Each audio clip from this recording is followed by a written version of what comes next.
So hey guys, welcome back to the channel SK account classes. तो गाइस, आज हमारे चैनल पे नई हेडिंग की नई डिमांड आई थी, retirement of a partner SC Sharma book से क्वेश्चन नंबर 24। ठीक है, तो हेडिंग जो है हमारी ना यहाँ पे adjustment of accumulated profit and loss. ठीक है, हमारी जो जितने भी तरीके से हम पहले करते आते थे, रिवैल्यूएशन अकाउंट पे पार्टनर्स कैपिटल अकाउंट जैसे करते थे, सेम वही तरीका रहेगा, खाली हेडिंग नए नाम की है। ठीक है, यहाँ पे सबसे पहले हम अपना रिवैल्यूएशन अकाउंट हम प्रिपेयर करेंगे, फिर पार्टनर्स कैपिटल अकाउंट प्रिपेयर कर लेंगे। ठीक, रिटायरमेंट का केस है। ठीक, चलो पहला पॉइंट जो हमारा, create provision for doubtful debts on debtors 5% and provision for discount on debtors 2% on debtors. ठीक है, तो यहाँ पे हमें डिस्काउंट भी निकालना है, साथ ही साथ हमें क्रिएट करना है प्रोविजन भी। यहाँ पे आप अगर बैलेंस शीट के अंदर पहले देखेंगे तो वहाँ पे आपको देखने को मिलेगा कि वहाँ पहले से ही कुछ प्रोविजन क्रिएट किया हुआ गया था पहले ही। ठीक है, बट यहाँ पे हमें कुछ परसेंटेज पे अब फिर से क्रिएट करना है, तो कैसे करेंगे। ठीक, सबसे पहले यहाँ पे हमारा कितना दिया हुआ था डेटर्स,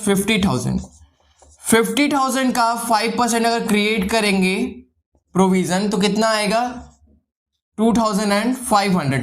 अब इस 2,500 माइनस करने के बाद आपको कितना आ गया, इधर वैल्यू अगर इतना माइनस करेंगे तो आ गया 47,500। अब इस 47,500 का 2% निकालेंगे, तब आएगा आपका डिस्काउंट ऑन डेटर्स। आपका ये जो वैल्यू आया है ना, इस वैल्यू को आप डायरेक्ट नहीं लिखेंगे, यहाँ पे कुछ एडजस्टमेंट होंगे, यहाँ पे कुछ चेंजेस आएंगे, बहुत जरूरी है यहाँ पे समझना। या अगर आप पहले ये निकाल लें अमाउंट तो कितना आ जाएगा, इधर आएगा 950।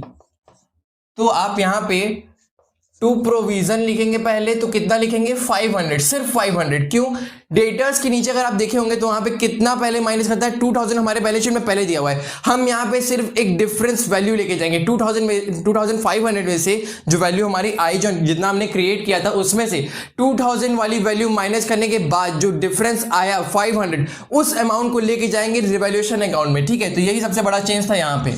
ठीक है, उसके बाद यहाँ पे डिस्काउंट ऑन डेटर जो हमारा आया है वो सीधे लिख देंगे, इसमें कोई भी चेंज नहीं है। ठीक है, 950।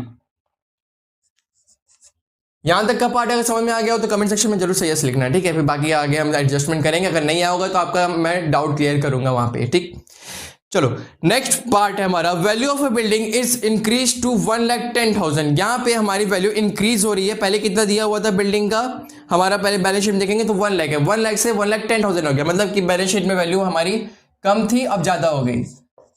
बाई बिल्डिंग कितना बढ़ा, 10,000 से।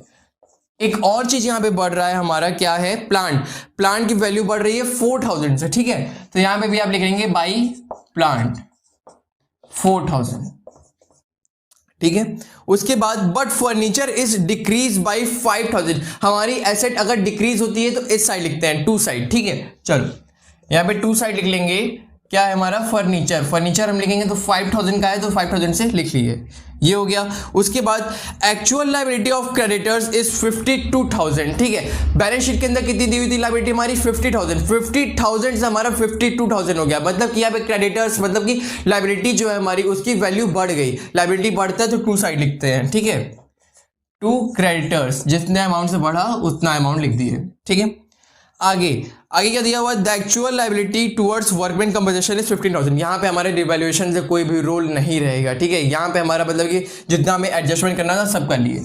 चलो ऐड कर लेते हैं हम, कितना आएगा इधर आपका 14,000, और यहाँ पे भी ऐड कर लेंगे तो मेन डिफरेंस आपका आ जाएगा to profit on revaluation account. अगर आप निकालेंगे तो कितना आएगा, 5,550। अब इसको आप हमारे ओल्ड पार्टनर जो है सारे पार्टनर्स के बीच में बांट देंगे, पी क्यू आर के बीच में। तो पी क्यू और आर, इनका रेशियो दिया हुआ था हमारे पास, कितना रेशियो है इनका, 3:2:5। इनका अगर डिनोमिनेटर देखेंगे तो 10 आएगा, मतलब कि अगर 5,550 को अगर आप डिवाइड कर लेंगे 10 से तो हमारे पास वैल्यू कितनी आ गई, 555।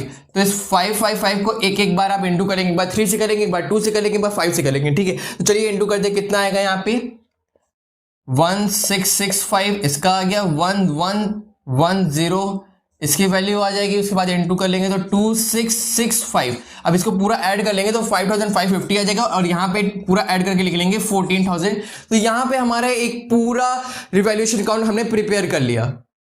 तो पार्टनर्स कैपिटल अकाउंट में सबसे पहला काम करते हैं कि बाई बैलेंस बीडी लिख लेंगे तीनों पार्टनर्स का। ठीक है, यहाँ पे पी हमारे रिटायर होंगे बट इनका कैपिटल तो हम यहाँ पे लिखेंगे ही। ठीक है, तो कितना है इनका, 50,000, 30,000, और यहाँ पे 95,000, ठीक है। उसके बाद आपका वर्कमैन कंपनसेशन दिया हुआ था बैलेंस शीट के अंदर भी और एडजस्टमेंट में भी दिया हुआ था, ठीक है। तो लास्ट में एडजस्टमेंट लिखा था the actual liability towards workman compensation is 15,000, मतलब कि पहले था हमारा 25,000 से 15,000 हो गया। जो डिफरेंस आया है ना, बस सेम वही डिफरेंस को आप उठा के तीनों पार्टनर्स के बीच में बांट देंगे और कुछ नहीं, ठीक है। तो इनका अगर बांटेंगे तो कितना रेशियो बटेगा, ओल्ड रेशियो में इनके बटेगा 3,000, 2,000 एंड 5,000, ठीक है। उसके बाद आपका दिया हुआ है जनरल रिजर्व बैलेंस शीट के अंदर, ठीक है। तो वो 20,000 दिया हुआ है, मतलब कि इस अमाउंट का सीधे डबल हो जाएगा, ठीक है।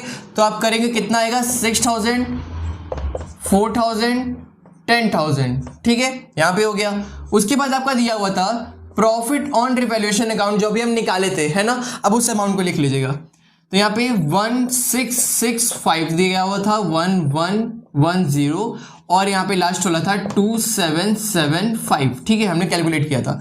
अब यहाँ पे इसको ऐड कर लेंगे और कुछ नहीं था। इस साइड आप बैलेंस शीट में देखोगे हमारे, तो वहाँ पे दिया हुआ था profit and loss account asset side, ठीक है। तो वो हमारे लिए लॉस है, तो आप इस साइड बांट लेंगे। तो यहाँ पे पीएल अकाउंट लिख लीजिएगा।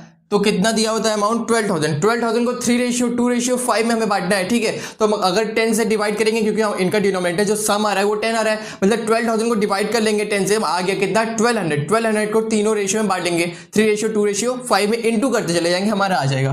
कितना आएगा इधर सबसे पहले 3,600, फिर कितना आएगा 2,400 और लास्ट में आएगा 6,000। तो यहां तक हमारा हर चीज बढ़ गया। अब यहाँ पे आप जो रिटायर हो रहा है उसके पार्टनर का loan account as a loan लिख देंगे और उसके बाद बैलेंस फिगर निकालेंगे जो पार्टनर्स हैं हमारे कंटिन्यूइंग पार्टनर्स उनका, ठीक। तो यहाँ पे पहले ऐड कर लेते हो कितना आएगा। तो 6, 3, 9, 10, ये 60,665।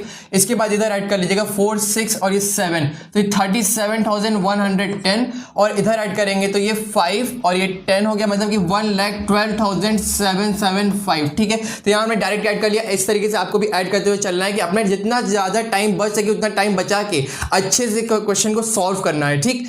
उसके बाद आप क्या करेंगे, यहाँ पे लोन अकाउंट जो इनका है ना उसको निकाल लेंगे। सबसे पहले आप पहले इसको ऐड कर लिए, तो इधर भी लिख लीजिएगा सेम अमाउंट, इधर भी लिख लेंगे 37,110, 1,12,775 इधर लिख लेंगे, ठीक है। उसके बाद अब इसको बस सब्ट्रैक्ट करना शुरू कर देंगे। तो इधर आप निकालेंगे तो कितना आएगा, सबसे पहले इनका लोन अकाउंट वाला जो काम करेंगे कितना आएगा 57,065, और यहाँ पे निकालेंगे कितना आ जाएगा हमारा 34,710, ठीक है। उसके बाद इधर भी निकाल लीजिए तो 1,06,775। तो इन दोनों पार्टनर्स का हमारा क्या आ गया, कंटिन्यूइंग पार्टनर्स का बैलेंस आ गया कैपिटल का, और इनका जो है लोन अकाउंट आ गया जो कि हमारे कंटिन्यूइंग पार्टनर नहीं रहे, अब वो रिटायर हो चुके उनका कैपिटल, ठीक है। तो यहाँ पे हमारी एक वीडियो कंप्लीट होती है। कैसी लगी वीडियो जरूर बताना हमारे कमेंट सेक्शन में। फिर मिलेंगे आपके सभी के साथ नेक्स्ट वीडियो में।